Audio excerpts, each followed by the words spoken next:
Hello, Briarwoods AP World students. Today we're going to look at Chapter 26. The chapter is entitled Civilizations in Crisis, and we're going to be looking at two specific civilizations today. Well, actually three. We're going to be looking at the Muslim empires in the Middle East and North Africa, and we're also going to be looking at China. So in this first section, we're going to concentrate on the Ottoman Empire and Egypt primarily. So the Ottoman Empire, as you may remember, came to power in 1453. It really came to dominate the Muslim world after the fall of the Safavids in the region and after the fall of the Byzantine Empire. The Ottoman Empire took over most of the lands of the former Byzantine Empire, so their empire surrounded the Mediterranean, extending down into Syria, Egypt, and across North Africa. But by the 1800s, as you know, Europe is on its upswing with industrialization, and at this point, the Ottoman Empire is going to start to decline tremendously. They have a lot of weak and inept rulers. The merchants and artisans in the empire have a weakening role and really a weakening economic status because European trade is becoming more popular. European goods are becoming more popular and more available with industrialization. And so the artisans and the merchants in the Ottoman Empire just aren't quite as valuable to world trade. European weaponry is more advanced. And the Ottoman Empire is going to start to dismantle first by losing the borderlands. As we talked about previously, they will be unable to take Vienna. So that is where their campaigns to expand will stop. But soon, Hungary and the northern Balkans will also fall to the Austrian Habsburg Empire. The Caucasus and Crimea will fall to the Russians. That area had long been sought out by the Russians, and under Catherine the Great, she was able to modernize her forces enough to be able to take over Crimea, which is up here in this region. Of course, this region is very important to Russia, as we talked about, because they need a warm water port on the Black Sea, since their other ports are frozen over for most of the year. The Serbians and the Greeks will also begin to revolt. They're going to be over here in the Balkans, not pictured on the map, but they will revolt and they will gain independence at this time as well.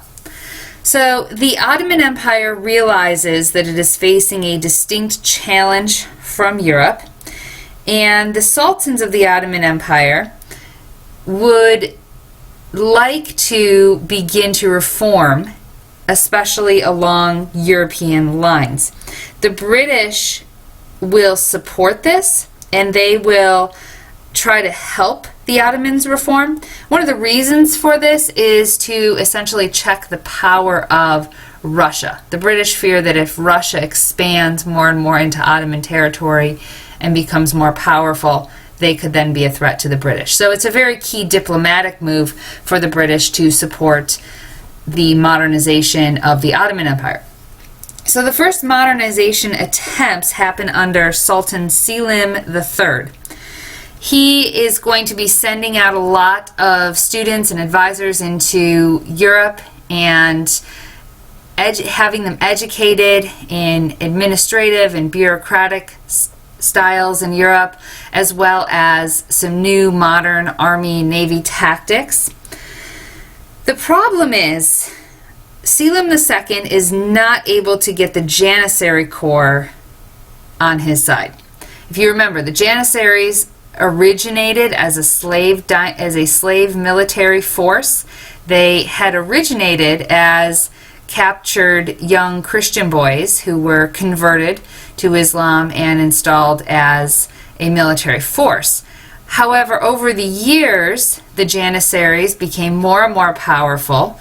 They were rewarded with land called timurs, And so the Janissary class in Ottoman society is extremely powerful by the 19th century. Not only are the Janissaries upset, but you also have the ulama, which are the conservative religious scholars, also opposing reform.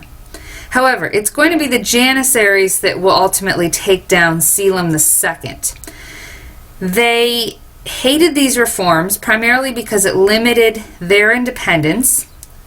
The Sultan confiscated some of their timurs to pay for his reform, so he took their land, essentially, and the Sultan was going to force them to integrate with the regular Ottoman army forces, and the Janissaries did not want to do that. They felt themselves above the regular army forces, did not want to integrate. So during the Janissary revolt, they were able to overthrow Selim II, and his reforms came to an end. However, his successor, Mahmud II, will ultimately succeed in reforming the Ottoman Empire to an extent. The way that Mahmud goes about doing this is basically overthrowing the Janissaries. He realizes that he can't get the Janissaries on his side, so he's got to get rid of them. So he trains up a secretly trained army, and has a couple plants or agents in and amongst the Janissary corps. These agents that he puts among the Janissaries are instructed to incite a mutiny. But it's not a very organized mutiny. Basically, it all starts with dumping some pots of soup in one of the Janissaries' cafeterias. The Janissaries are upset with Mahmud II and some of the reforms that he is passing. Of course, his plants, Mahmud's agents, have really helped to incite some of this anger. And the plan works. The Janissaries kind of band together and start rioting and storming the streets in the capital. Well, when they go out to try to storm the streets, they are quickly met by Mahmud's secretly trained army force, who is well organized. They had a plan, and they took down the Janissaries. Basically, this will dismantle the opposition to Mahmud's reforms. He's then able to bring all the rest of the provincial nobles into submission. Mahmud understands that establishing diplomacy with the West is key, and modernizing the army will also be very important. He passes a series of reforms called the Tanzimat reforms. The Tanzimat reforms are, again, really focused on modernizing the Ottoman Empire along European lines. Western-style universities, postal systems, telegraph systems. He'll bring European scientists and math professors in to train students. Railroads will be built, more newspapers will be opened up. He'll even establish a constitution which will help to improve the position of some of the minority groups in the empire. The problem is, the only downside is for the local artisans. The local artisans will find that a lot of trade barriers with Europe have been removed, so this diminishes their position even further. Now there's a lot of free, open trade. People prefer European goods, not local goods made in Turkey or other parts of the Ottoman Empire. However, as more and more Turks and Ottomans become educated, they start to question the role of the Sultan. Having this sort of all-powerful position, religious leader, doesn't really seem to mesh with the ideals of the Enlightenment that they are being taught. So, in response, one of Mahmud's successors, Sultan Abdul Hamid, will return the empire to a more despotic or autocratic rule. He essentially is threatened by the increasing questioning of his role, so he's going to try to stamp it out as best as possible. He's unsuccessful, however. because at this point, a group of students, political protesters who had been exiled from Turkey formed together and called themselves the Ottoman Society for Union and Progress, more commonly known as the Young Turks. They were very successful in setting up a massive media campaign that depended heavily on their own clandestine printing presses. They printed pamphlets, they printed posters, they were able to garner a lot of sympathy and support among the people of the Ottoman Empire. And so when the Young Turks staged a coup in 1908, they had such overwhelming support that it was actually a bloodless coup. The Sultan was run out, and the Young Turks came to power and will manage to stay in power until the end of World War I. So when the Young Turks come to power, they will restore the Constitution. Remember the Constitution that had been set up under Mahmud, disbanded under Abdul Hamid. That Constitution will be restored. They will try to continue some of the reform process. However, they're not really able to unify internally. The Young Turks will divide into factions or parties, kind of like we have here in the United States with our two-party system. And not much really gets done because there's so much internal warfare. The Arabs, meaning that those in the Middle East, places like Syria, they initially supported the Young Turks, thinking that they would gain independence under Young Turk rule. However, they quickly saw that that was not the intention, and so the Arabs will grow in resistance toward the Young Turks as well.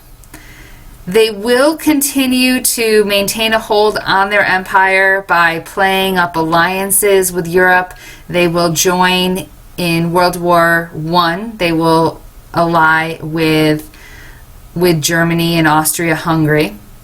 And they will continue to rule the Ottoman Empire through the war until agreements after the war disband the Ottoman Empire. After World War I, the Ottoman Empire breaks apart into several independent nations. One of these nations will be Turkey.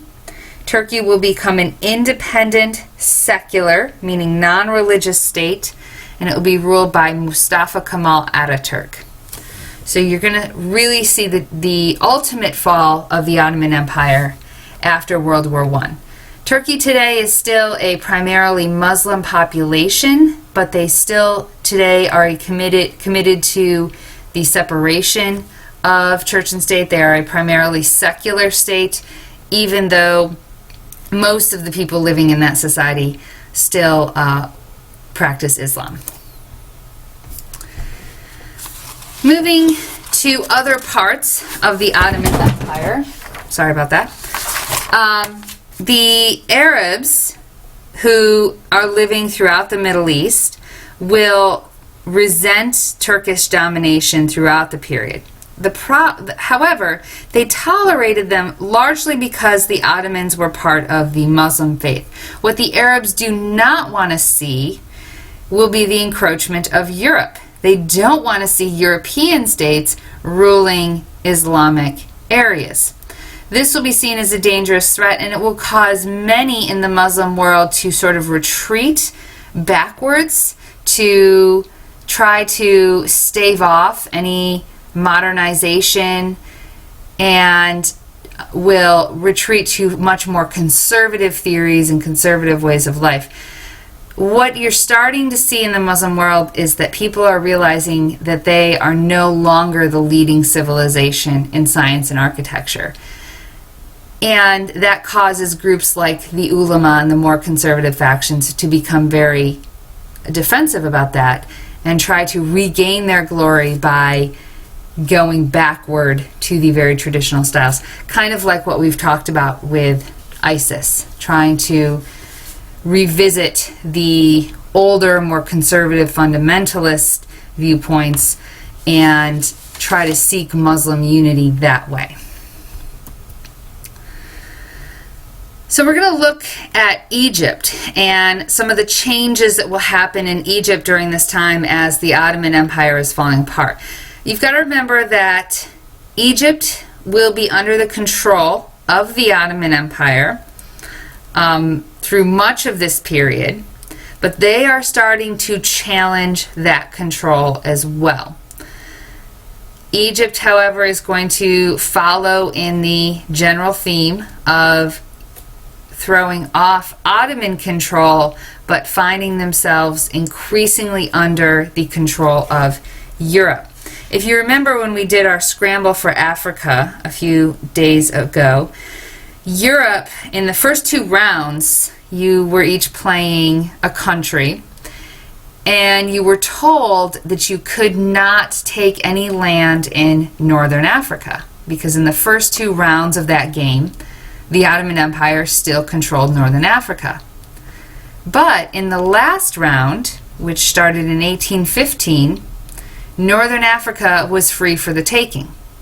And if you remember, Britain ended up coloring in a big chunk of what is today Egypt.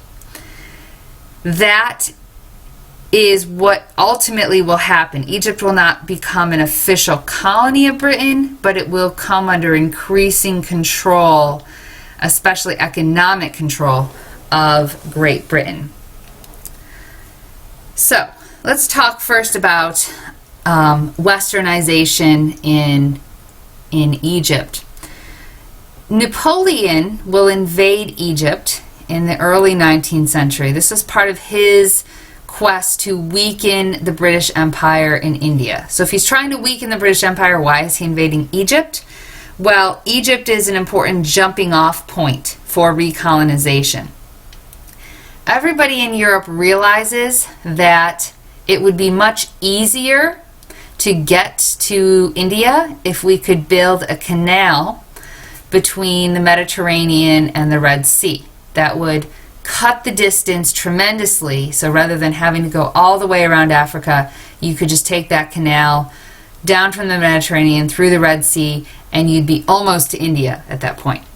So that's Napoleon's ultimate goal, is to control Egypt, build his canal, and he wants to take over India from the British Empire. Ultimately, he will not be successful in that. However, he gets kind of close. The Mamluk regime, which is similar to the Janissary Corps, they are descendants of a slave dynasty, a slave soldier dynasty. They had originated as slaves. They were made to serve in the Egyptian military forces. They became soldiers. The Mamluks had, like the Janissaries, become very powerful in Egypt, and they would defend Egypt primarily with their cavalry. Their leader did not really take Napoleon seriously. In fact, he called him a donkey boy. But they didn't understand the effectiveness of modern French guns, firearms, versus their very old-fashioned methods of fighting. So what you ultimately see is that Murad and the Mamluks become unsuccessful, and Egypt will be largely controlled for a while by the French. However, the British in 1801 will defeat France and free Egypt from French control. What this means, however, is that Egypt will become increasingly under British control at this point. Then you have an Albanian officer named Muhammad Ali, who is appointed the governor of Egypt in 1806. He is actually a very effective ruler. He's going to update the military. He's going to introduce conscription, or the draft. He will import a lot of Western-style arms and tactics. He will send out advisors like Selim and Mahmud in the Ottoman Empire to get training. He will successfully invade Syria and build a fleet that will threaten Istanbul. At this point, Egypt is still technically controlled by the Ottoman Empire, but as we've already talked about, the Ottoman hold is loosening as the Ottoman Empire weakens. So one of Muhammad Ali's main goals is to unseat Mahmud, who is the current sultan. He wants to unseat Mahmud and basically become the sultan of the Ottoman Empire. He will also, like Mahmud, realize that he needs to get this powerful slave dynasty out of power. So what Ali does is he invites the Mamluks to his palace, but on their way there, he sends out a force to ambush them, and he continues to raid Mamluk forces for days until the Mamluks are pretty much demolished and dismantled. So kind of similar to Mahmud there again, taking out the powerful military core, and this will give him more total control in Egypt. Despite the fact that he's able to enact some successful reforms in Egypt, he's not able to successfully reform Egypt's economy. Europe is still way ahead economically in establishing industrialization. He's unable to modernize and diversify the economy, and he will ultimately die frustrated by the growing European presence in Egypt. His successors are called the Khedives, and they will rule Egypt until 1952. And they'll essentially sell out to the British Empire, and we're going to talk about that in just a second. So what happens economically in Egypt? Well, the main problem is that Egypt's dependent on one single export, and that's cotton. We've talked about how it's not a good thing to depend only on one source, because if the economy starts to switch over to something else besides cotton, if Europe finds a new place to get cotton from, like the Americas, then Egypt's not going to make as much money in cotton. So their economy is very vulnerable to fluctuation in demand. Added to that, if they have a bad cotton crop one year, if there's a disease or the weather doesn't cooperate, then basically their only economic good is destroyed, and that's going to crush their economy. Any revenue that they do bring in is generally wasted on failed military campaigns. Muhammad Ali spends a lot of money to build up his military and to build up just the infrastructure of Egypt in ways that will impress outsiders. Essentially, a lot of this money is spent for his own reputation, and it's not always spent in the most effective ways. So what we start to see is that Egypt becomes increasingly in debt. They will seek out loans from European banks, and the Europeans will use this indebtedness as a way to get control of the Suez Canal. Now, I have a map for you here of what I'm talking about with the Suez Canal. You can obviously see that if we build a canal here, it's going to cut the route from London tremendously, from over 12,000 miles to just over 7,000 miles. So this is a key link, a key economic trade link, something that, a piece of land that all the European powers want to control because they want to dig a canal there. So at this point, you have a lot of internal crisis in Egypt. You've got the Europeans honing in on Egypt because they want that canal. You have Muslim intellectuals and activists really working to ward off the threat by calling for jihad.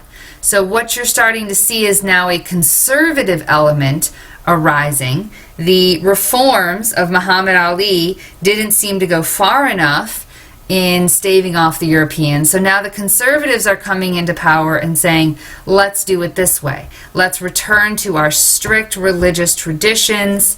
Let's get rid of the European methods of European learning and just go back to the old-fashioned ways. Not everyone agrees, however. Al-Afghani and his disciple Muhammad Abda will seek to revive science and math. So you've got some internal tension between the strict conservatives and the reformers who say, but we do have to modernize. And then, of course, there's a big focus on the need for Muslim unity. So they're saying we need to have Muslim unity, but you've got your factions tearing apart Egypt, so there's really not a great hope for Muslim unity. Rising debts in Egypt continue, and because of the debts, one of the ways that Britain and France will help Egypt out financially will be to buy up shares in this canal they're building. Now, at first, as the Suez Canal is started, it is essentially under the control of Egypt. Egypt is building the canal, but they will sell shares in the canal. Remember, we talked about joint stock companies, we talked about corporations where you don't own all of one company, you own a very small part of it. Well, that's a share. So Britain and France start buying up shares, but as they buy up more and more shares, what you're going to ultimately see is that Britain and France pretty much come to own most of the canal, primarily Britain. Ahmed Orabi is an Egyptian who tries to lead a revolt against the Khedives. Remember, the Khedives are Muhammad Ali's successors. But the Khedives run to the British. The Khedives realize they cannot fight the Orabi rebellion on their own. The British, however, will save them with their advanced firepower. And with the British now coming into play, now fighting in Egypt against Orabi's forces, this essentially solidifies the British dominance in Egypt. They never officially colonized Egypt, but Britain will come to control their finances, their foreign affairs, their military, and their political administration primarily through the Khedives. Over time, the Khedives act pretty much as puppets for the British, carrying out the British demands in Egypt. To the south, you have a group in Sudan that sees what's happening in Egypt. They see the slow incursion of European powers, and you'll have a revolt of the Mahdist group there. There is Egypt does still control the city of Khartoum, which is in modern-day Sudan. Egyptian and British control is resented by a lot of the Sudanic tribal people. Muhammad Ahmed, or the Mahdi, will rise to power, and he is called the Promised Deliverer. They believe that he is going to deliver the Sudanese tribes from the control of both the British and the Egyptians in Khartoum. This will lead to a violent rebellion. The forces under the Mahdi will try to stave off the intrusion of Western culture. They will again take the more conservative tactic, try to keep out all of Western ideals, Western modernization, and that kind of thing. Their guerrilla tactics will be successful for a while. The Khalifa Abdali will succeed the Mahdi and continue to implement conservative reforms.